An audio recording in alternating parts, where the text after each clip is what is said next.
Pilandavata arose from his seat, bowed at the Buddha's feet, and said to the Buddha, "When I first resolved to follow the Buddha and enter the way, I often heard the thus come one explain how there is nothing in this world that brings happiness. Once, when I was on alms rounds in the city, I was reflecting on this Dharma door and did not notice a poisonous thorn on the road until it had pricked my foot. My mind was aware of the strong physical pain, but although my awareness experienced the pain, I was also aware that in my pure heart there was neither pain nor awareness of it. I also thought, is it possible for one body to have two awarenesses? Having reflected on this for a short while, my body and mind became suddenly empty. After 21 days, my outflows disappeared and I accomplished arhatship. The Buddha personally certified me and confirmed that I had realized the level beyond study. The Buddha asks about perfect penetration. As I have been certified to it, purifying the awareness and forgetting the body is the foremost means. Subhuti arose from his seat, bowed at the Buddha's feet, and said to the Buddha, "From distant eons until now, my mind has been unobstructed. I remember as many of my past lives as there are sand grains in the Ganges. From the beginning, in my mother's womb, I knew emptiness and tranquility, to the extent that the 10 directions became empty and I caused beings to be certified to the nature of emptiness. Having received the thus come one's revelation that the enlightened nature is true emptiness and that the nature of emptiness is perfect and bright, I attained arhatship. I suddenly entered into the thus come one sea of magnificent, bright emptiness. My knowledge and views became identical with the Buddha's. I was certified as being beyond study. In the liberation of the nature of emptiness, I am unsurpassed." The Buddha asks about perfect penetration. As I have been certified to it, all phenomena enter into nothingness until nothingness and what becomes nothingness both disappear. Turning dharmas back to the void is the foremost means. Shariputra arose from his seat, bowed at the Buddha's feet, and said to the Buddha, "From distant eons until the present, my mind and views have been pure.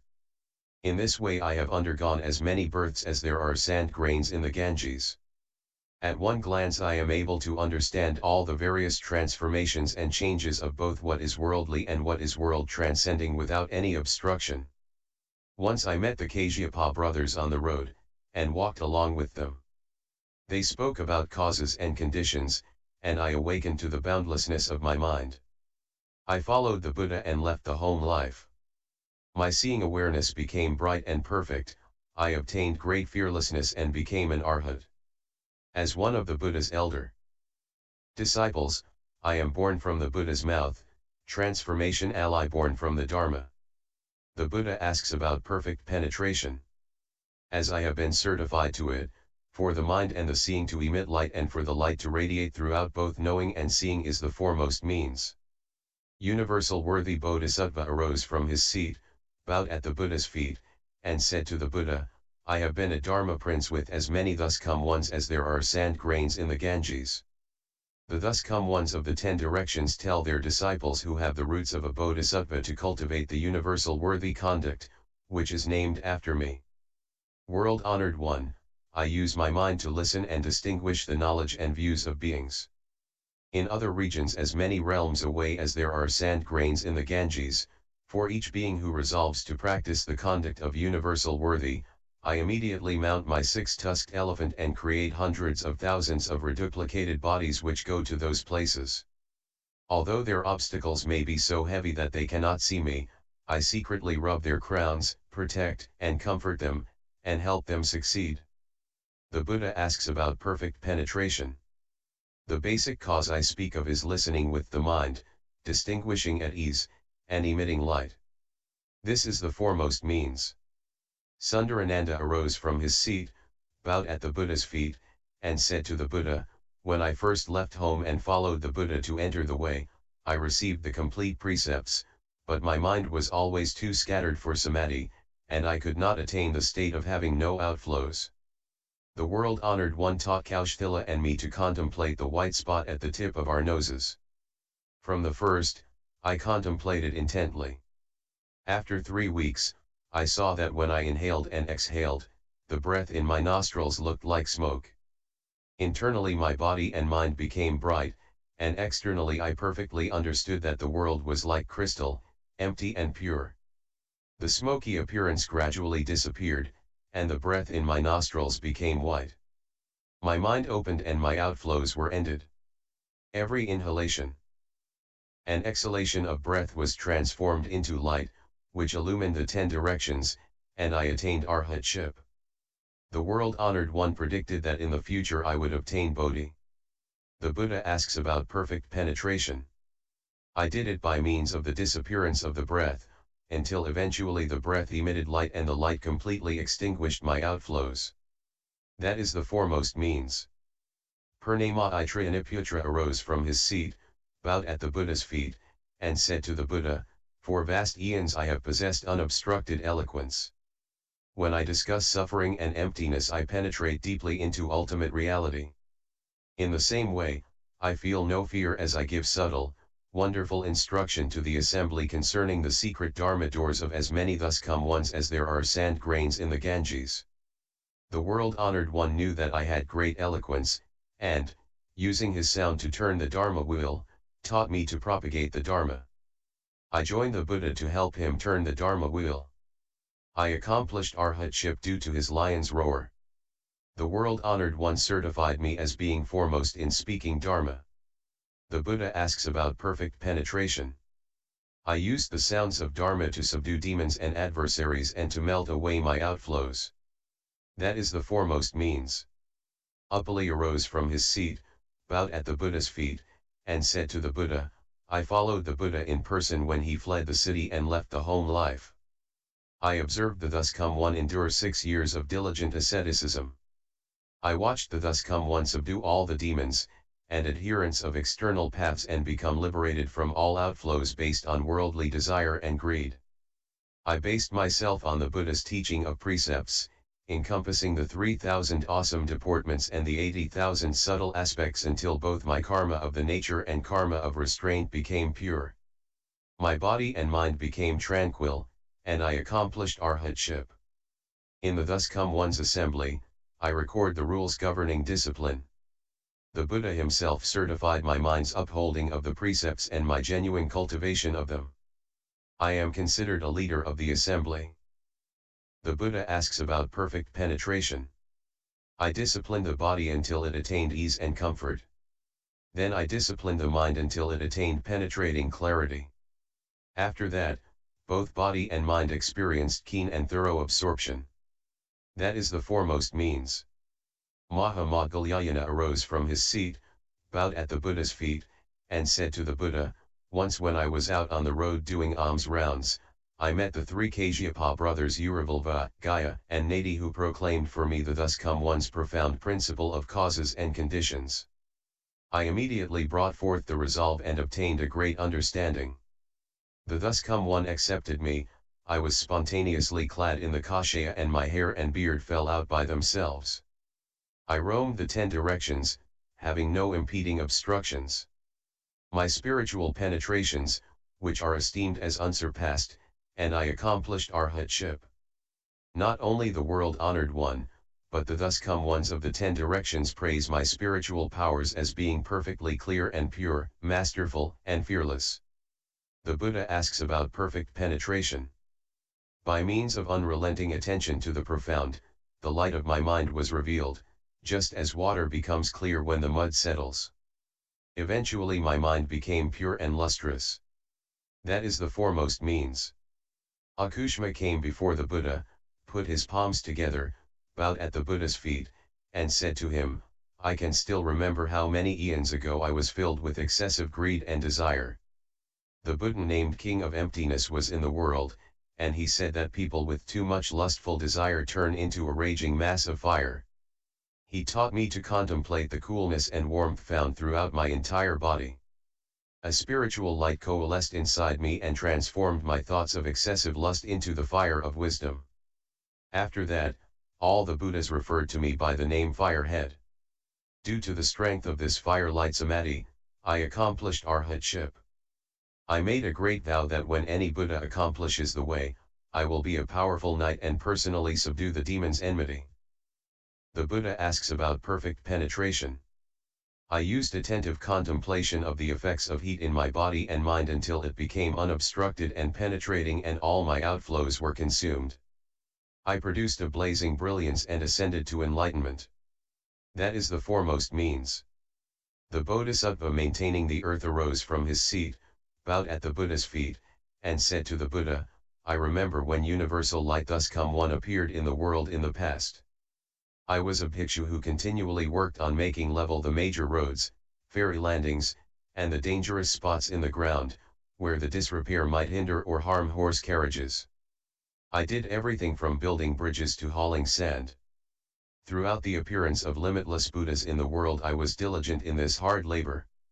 If there were people waiting by the walls and gates of the cities who needed someone to carry their goods, I would carry them all the way to their destination, set the things down, and leave without taking any recompense. When the Buddha Vipassana appeared in the world, there was widespread famine. I would carry people on my back, and no matter how far the distance, I would accept only one small coin. If there was an ox cart stuck in the mud, I would use my spiritual strength to push the wheels out and resolve the hardship. Once a king asked the Buddha to attend a vegetarian feast. At that time, I served the Buddha by leveling the road for him as he went. Vipassana thus come one rubbed my crown and said, you should level your mind ground, then everything else in the world would be level. Immediately my mind opened up and I saw how the particles of earth composing my own body were no different from all the particles of earth that made up the world. These particles of dust do not conflict with our nature, to the point that not even the blade of a sword could harm it. Within the Dharma nature I awakened to the patience with the non-production of dharmas and accomplished arhatship. My mind has returned and I have now entered the ranks of the Bodhisattvas. Hearing that thus come one proclaim the wonderful lotus flower, the level of the Buddha's knowledge and vision, I have already been certified as having understood and am a leader in the assembly. The Buddha asks about perfect penetration. Upon attentive contemplation of the body and the environment, I saw that these two defiling dusts are exactly the same. Fundamentally everything is the treasury of the thus come one, but then falseness arises and creates the defiling dust. When the defiling dust is eliminated, wisdom is perfected, and one accomplishes the unsurpassed way. That is the foremost means. The pure youth moonlight arose from his seat, bowed at the Buddha's feet, and said to the Buddha, I remember that long ago, beyond eons as many as there are sand grains in the Ganges, there was a Buddha in the world named Water God, who taught all the Bodhisattvas to cultivate the contemplation of water and enter samadhi. I reflected upon how throughout the body the essence of water is not in discord. I started with mucus, phlegm, saliva, marrow, and blood, and went through to urine and excrement. As it circulated through my body, the nature of water remained the same.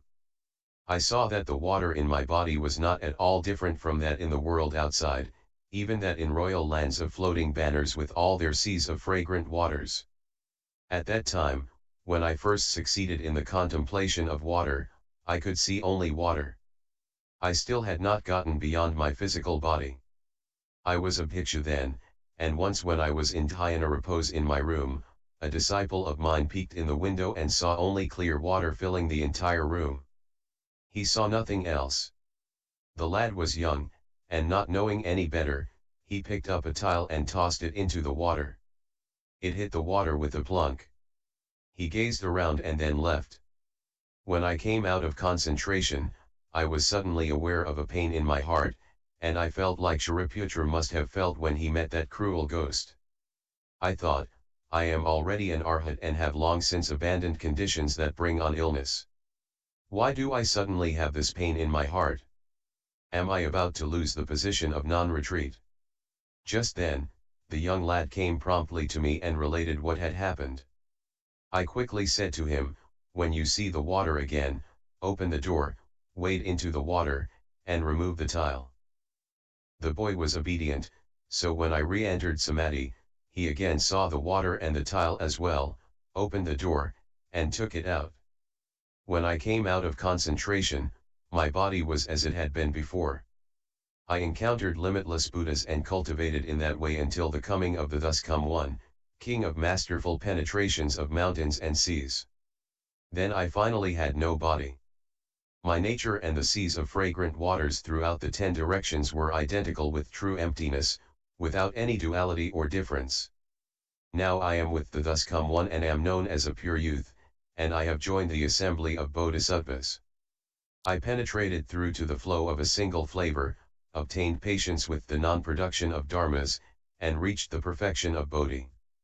That is the foremost means. The Dharma Prince Vaidurya light arose from his seat, bowed at the Buddha's feet, and said to the Buddha, I can still remember back through eons as many as sand grains in the Ganges to the time of a Buddha named Limitless Sound, who instructed the bodhisattvas that fundamental enlightenment is wonderful and bright. He taught them to contemplate this world and all the beings' physical bodies as being false conditions propelled by the power of wind. At that time, I contemplated the position of the world, and I regarded the passage of time in the world. I reflected on the motion and stillness of my body. I considered the arising of thoughts in my mind. There was no difference among all these kinds of motion, they were all the same. I then understood that the nature of movement does not come from anywhere, nor does it go anywhere. Every single material particle throughout the 10 directions and every deluded being is of the same empty falseness. Eventually the beings in each of the worlds of the 3,000 great thousand worlds system were like so many mosquitoes confined in a vessel, droning monotonously. Caught in those few square inches, their hum built to a maddening crescendo. Not long after I encountered the Buddha, I attained patience with non-existence of beings and dharmas. My mind then opened, and I could see the country of the Buddha. On moving in the east, I became a Dharma prince and served the Buddhas of the 10 directions. My body and mind emit a light that makes them completely clear and translucent. The Buddha asks about perfect penetration. I contemplated the power of wind as lacking anything to rely on, awakened to the Bodhi mind and entered Samadhi, meshing with the single, wonderful mind transmitted by all the Buddhas of the 10 directions. That is the foremost means. Treasury of Emptiness Bodhisattva arose from his seat, bowed at the Buddha's feet, and said to the Buddha, the thus come one and I attained boundless bodies when with the Buddha Samadhi light. At that time I held in my hands 4 huge precious pearls, which shone on Buddha lands as many as the motes of dust in the 10 directions, transforming them into emptiness. In my mind there appeared a great, perfect mirror and from it issued forth 10 kinds of subtle, wonderful precious light that poured out into the 10 directions to the farthest bounds of emptiness. All the royal lands adorned with banners were reflected in this mirror and passed through my body. This interaction was totally unhindered, because my body was like emptiness. Because my mind had become completely compliant, I could enter with ease as many countries as there are fine motes of dust and could do the Buddha's work on a wide scale.